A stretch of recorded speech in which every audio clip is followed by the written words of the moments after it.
Now, let me take you straight to Silicon Valley, where another Indian origin name is dominating the global headlines.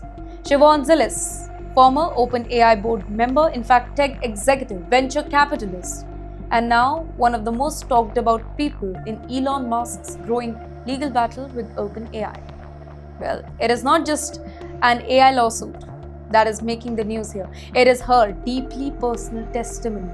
During testimony inside a federal courtroom in California, Zilis reportedly revealed explosive details about her relationship with Elon Musk. Well, she told the court that Musk had offered to donate sperm after she expressed concern about her personal health and desire to become a mother.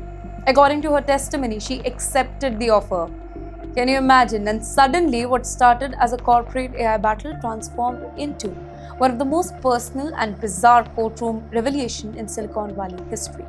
Zilis, by the way, also testified that Musk had been encouraging people around him to have more children. She admitted that while they had once dated briefly years earlier, well, they were not in any formal relationship at that point of time. She decided to have children with him.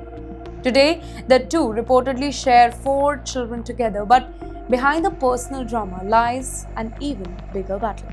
While the courtroom fight is really about OpenAI's future, Elon Musk has accused OpenAI leadership of betraying the company's original non-profit vision by moving aggressively towards profit-focused AI development.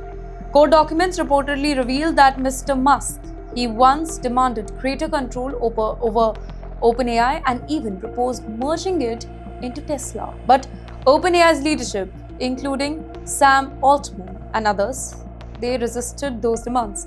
That conflict, it eventually pushed Musk out.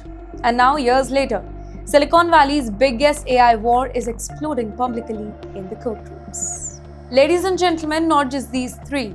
Another Indian origin name is now making headlines inside the American justice system, this time in New Jersey. Well, an Indian national identified as Dhananjay Singh has reportedly been sentenced to 41 months in prison after the US authorities accused him of running a massive fraud operation involving fake mobile phone insurance claim.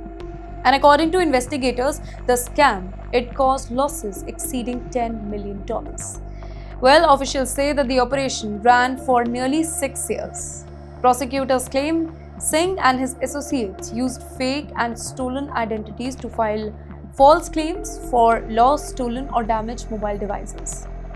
Well, replacement phones obtained through those particular claims, they were then allegedly sold through international resale network. And the scale, it shocked the investigators and the entire United States. Millions of dollars lost, fake identities used repeatedly, cross-border operations, resale networks moving products internationally.